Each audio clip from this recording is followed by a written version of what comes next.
La Universidad Nacional Autónoma de México es una de las universidades públicas más famosas en el país. Se destaca como una de las mejores universidades de toda América Latina y de las más activas en materias artísticas, tecnológicas y de investigación, con una tasa de aceptación muy selectiva de aspirantes, debido a la alta demanda que posee, con aspirantes de toda América Latina, donde más de uno ha peleado por un puesto en esta escuela. Es más que obvio que la UNAM tiene una reputación bastante fuerte y envidiable. Por lo mismo, es que por mera lógica, el creer que más de una cosa escabrosa o paranormal se ha suscitado dentro de sus instalaciones. Y con este motivo, es que el día de hoy exploraremos todos los casos sobrehumanos o extraños que han ocurrido dentro de la UNAM. Esperamos que disfrutes el video. El exorcismo en CEU. Este relato se trata de una de las historias paranormales más populares que han ocurrido en la institución, sobre todo en estos días donde ha agarrado muchísima fama de nuevo.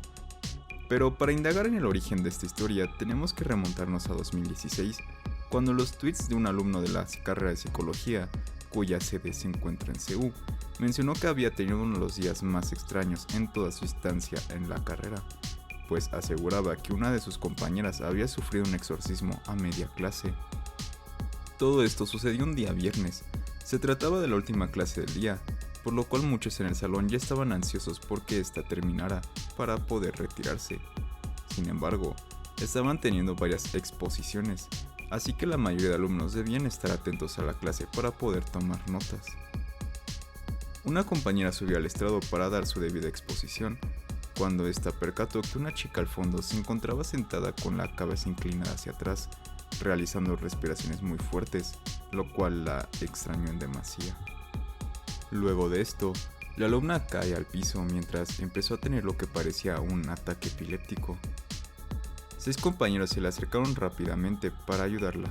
Lo tétrico de esto es que aseguran que una vez que terminó su ataque, la chica se empezó a reír de una manera bastante siniestra. Luego de esto, se levanta del piso para sentarse y gritar: «María, el Señor no te salvará». Después de esto, muchos de los alumnos salieron del aula por el terror y las vibras tan pesadas que se empezaban a sentir dentro del mismo. 6 alumnos fueron los que decidieron quedarse para presenciar un exorcismo, pues la maestra dijo que necesitaba gente que tuviera fe y creyera en algo superior. Luego de esto, los 6 compañeros y la maestra hicieron un círculo alrededor de la alumna. La profesora dirigió el exorcismo. Después de esto, la chica despertó abruptamente y comenzó a hablar de manera extraña con la maestra, mientras los alumnos rezaban en voz baja. Tan solo unos minutos después, la mujer empezó a recuperarse y volvió a su estado normal de conciencia. Los testigos de este suceso comentan que una vez que todo esto terminó, la joven se acercó a la profesora para preguntarle a profundidad qué había ocurrido, a lo que ella respondió que las personas suelen tener una capa de energía en el cuerpo y en ocasiones esta capa puede llegar a romperse y energía negativa externa puede entrar a hacernos daño. Obviamente la única prueba que tenemos de este suceso son los tweets del alumno que presenció el acto en cuestión, por lo cual la veracidad queda en completa duda, pero esto no ha evitado que esta historia sea una de las leyendas más populares en la UNAM y del sistema educativo mexicano en general, pues si eres de este país y más específicamente de la CDMX, no podrás negar que por lo menos una vez llegaste a oír a algún compañero hablándote sobre el famoso exorcismo llevado a cabo en CEU. Los fantasmas del Estadio Olímpico Universitario. Era un 26 de mayo de 1985. En el famoso Estadio Olímpico Universitario de CEU se estaba llevando a cabo la final entre el América y los Pumas de la UNAM, cuando una terrible tragedia sucedió. Pues 8 personas perdieron la vida, así como mucha gente resultó herida. Ese día pasó a la posteridad como uno de los días más trágicos para el fútbol mexicano, un día que afectó a toda la afición, a los equipos y al país en general. Hace 39 años, los equipos que habían logrado llegar a la final del fútbol mexicano para obtener el título de la temporada 1984-85 fueron Pumas y América. Ambos venían de un partido de ida con un empate a un gol, por lo que el encuentro del 26 de mayo definiría todo. Como era de imaginarse, la afición de los equipos estaba más que lista para presenciar esta final, y desde muy temprano ya había mucha gente en el estadio. Alrededor de 30,000 personas estaban apoyando a su respectivo equipo, Entre porras, himnos y la pura pasión pambolera, la euforia tomó por completo a CU. Una vez comenzó el partido, los asistentes comenzaron a dar portazos para poder ingresar al inmueble, cosa que lograron ya que la seguridad en el estadio era muy deficiente, pues además de que el cuerpo policíaco no estaba capacitado para contener a esta cantidad de personas, el estadio no tenía rejas ni cercas que auxiliaran a controlar el acceso. Al momento de entrar, aquellos aficionados que se encontraban en el túnel 29 del Estadio Olímpico provocaron una estampida con el fin de ingresar al sitio, entre la oscuridad que imperaba en dicho pasillo y llegando a topar con otra puerta. Alrededor del mediodía la situación empezó a complicarse, cuando además de la oscuridad del túnel, el oxígeno empezó a faltar. Los gritos y empujones de desesperación y el hecho de querer entrar como diera lugar al estadio resultó en tragedia. 8 personas, entre ellas 3 menores de edad, murieron gracias a la estampida que ocurrió en el estadio. 7 de ellas murieron en el instante y una más después de ser trasladada al hospital Shoko. Además hubo más de 70 lesionados y 21 detenidos por el alboroto generado durante aquella final, donde la afición violenta y las circunstancias ya mencionadas dejaron un terrible saldo rojo. Aunque ya casi han pasado 40 años desde este suceso, muchos alumnos y sobre todo vigilantes del recinto han reportado que cuando ya es muy noche y no hay nadie en la zona del estadio, se escuchan gritos de auxilio e incluso se han llegado a observar sombras caminando por el estadio. Todo esto mucha gente lo atribuye a las almas sin pena de los afectados en este trágico día. El trágico romance de la Facultad de Medicina.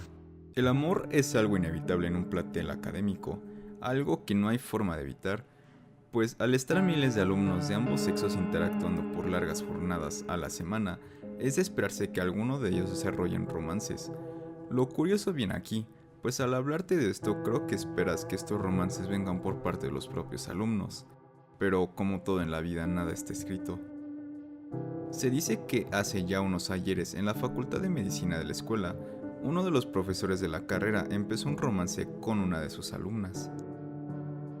Obviamente todo esto a escondidas, pues está muy mal visto que un profesor salga con un alumno, así que estos guardaban las apariencias, pero como todo en la vida, la verdad empezó a salir a la luz poco a poco. Rumores sobre esa relación prohibida se comenzaron a difundir a lo largo de toda la escuela. Fue entonces cuando el profesor citó a su novia a su oficina, y aunque pienses que lo hizo con fines más candentes, no puedes estar más equivocado. Pues dicho profesor aprovechó la soledad y privacidad que otorgaba su oficina para asesinar a la chica y así acabar con cualquier rastro de esta relación. Este maquiavélico plan tuvo efecto, pues rápidamente los rumores de esta relación desaparecieron, cuando la noticia de que la chica había sido secuestrada y asesinada mientras regresaba a su casa de la escuela comenzaron a esparcirse a lo largo de CU. Es así como ese profesor logró limpiar su honor y de paso quitarse cualquier culpa por el asesinato. Dicho profesor se dice que siguió trabajando por muchos años más en la escuela. Eso sí, trató ya de no involucrarse con sus alumnas. Esta es la versión más resumida de la leyenda que es escuchada por todos los alumnos de nuevo ingreso de la Facultad de Medicina, aunque por muchos es tomada como simple entretenimiento. Otros se han llegado a reportar que hay ciertos lugares de la facultad donde la vibra no se siente bien. Bueno, pues se dice que para deshacerse del cadáver, el profesor deshizo a la alumna y la enterró en diferentes partes de la facultad, pero enterrando la mayoría en el anfiteatro del plantel. La facultad cuenta con un anfiteatro en el que los alumnos hacen los estudios de anatomía en cadáveres que fueron donados para fines educativos y de investigación, así que ya imaginas qué tipo de cosas se hacen aquí. Hay quienes dicen que en el anfiteatro suceden cosas paranormales, pues muchos estudiantes han reportado que cuando están ahí, sobre todo en las tardes, se escucha que caen objetos, algunas voces y hasta pasos. Igual se reporta que varias puertas se cierran por sí solas. Siempre se ha dado la explicación de que esto pasa por la cantidad de cadáveres que se encuentran ahí, pero otros más lo atribuyen a que se trata del alma en pena de la chica que fue asesinada por su amado y querido profesor. El fantasma de José Revueltas.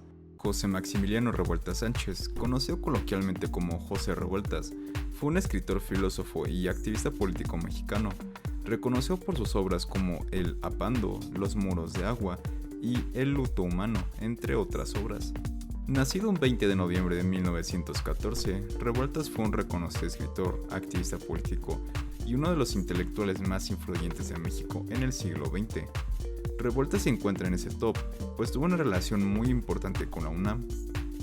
Aunque no fue un académico de carrera en la institución, Revueltas estuvo involucrado en varias actividades y movimientos dentro del ámbito universitario. En resumen, José Revueltas contribuyó a la UNAM a través de su participación en movimientos estudiantiles, su reflexión sobre la educación y la sociedad mexicana, y su influencia cultural y literaria, que continúa siendo relevante para la comunidad universitaria y la sociedad en general. Lamentablemente, el escritor mexicano falleció un 14 de abril de 1976 a la edad de 61 años. Debido a su gran contribución al instituto, hay muchas personas que aseguran que el alma de Revueltas todavía habita la escuela, vagando por todos los pasillos de CEU, concretamente en las instalaciones de TUNAM, donde de vez en cuando hace ruidos y destrozos en donde nadie más ha entrado. El caso Sitle. Cerraremos este video con lo que posiblemente es el caso más extraño y perturbador de la lista, pues nos salimos del ámbito paranormal para involucrarnos directamente con alienígenas. Esta es una historia que asegura que en 1950, la UNAM fue testigo de un fenómeno sin igual, pues durante las construcciones de la cantera realizadas en CEU, se encontraron diversos artefactos con supuesto origen alienígena. Resulta pues que mientras las construcciones de la cantera estaban en proceso, se encontraron muchas placas extrañas durante las excavaciones. Rápidamente se dio aviso a las autoridades correspondientes sobre este hallazgo. El gobierno y la milicia llegaron al área para confiscar estas placas con la mayor discreción posible. Sin embargo, un teniente cuyo nombre por seguridad nunca fue revelado murió al tocar uno de estos artefactos. De manera inmediata el cuerpo y el resto de artefactos fueron llevados al Campo Marte, una base militar de la CDMX, y se prohibió continuar con la construcción de esta cantera. Acto seguido, la cantera y otras zonas aledañas se volvieron de acceso restringido y pasaron a ser parte de la Reserva Ecológica del Pedregal, controlada por la UNAM. No obstante, a día de hoy vecinos de las zonas aledañas aseguran que todavía se ven maquinarias pesadas entrando a la zona y muchos agentes de seguridad rondando los lugares de excavación. Pero, ¿por qué el Sitle? Obviamente no es gratuito que la zona del Sitle haya sido elegida como protagonista de este mito urbano, ya que desde hace mucho tiempo esta zona volcánica ha sido tomada por cierto grupo de personas que encuentran en él un espacio místico. Incluso el investigador Didier Méndez realizó un estudio sobre cómo el Sitle es la locación preferida de varios jóvenes para ingerir LSD en busca de encuentros mágicos espirituales. La razón es que el Sitle tiene una carga histórica importante que mezcla fenómenos naturales, como la erupción del volcán, con otras sociales como la búsqueda de identificación con la cultura mexicana previa a la conquista, también cargada de cierto misticismo. El caso Sitle es uno de los más misteriosos, no solo de la institución, sino de la Ciudad de México en general. Hoy queda un hueco alimentado por lagos artificiales, producto de la actividad minera, y que ha desarrollado una vegetación sin igual. Investigadores de la UNAM han defendido esa zona para evitar que sea tomada por construcciones. Pero, ¿la historia es real o no? Bueno, durante la escritura de este video encontré información muy interesante sobre este caso en particular, que inclusive podría dar para un video por aparte. Por un momento pensé en agregar esta información al video, pero no quería que este puesto se alargara más con esto. Así que ya sabes, comenta si te interesa este video dedicado por completo al caso Sitle de la UNAM. Y con esto llegamos al final de este video. Sin duda Ciudad Universitaria está llena de leyendas urbanas que siguen a cada uno de los que pisan sus pasillos y recorren todos sus rincones. Si nos faltó alguna leyenda o tú conoces una, no dudes en comentarlo para una posible e hipotética segunda parte. Si el video fue de tu agrado, nos ayudarías mucho dándonos un like, porque en verdad nos ayuda mucho. Si nos faltó o sabes cómo complementar la información aquí expuesta, no dudes en comentarlo. Y si este tipo de contenido te gusta, no dudes en visitar el canal, pues más videos de este estilo podrás encontrar. Y si estos son de tu agrado, podrías suscribirte para saber cuándo actualicemos con nuevo contenido. Si de casualidad estás escuchando esto en una plataforma de audio, nos ayudarías mucho dándonos una calificación para ayudarnos a posicionarnos más rápido. Recuerda que nuestras redes sociales están en la descripción, donde podemos estar en contacto más cercano y donde puedes sugerirnos nuevos videos. Esto fue el podcast del iceberg y te deseo una noche oscura.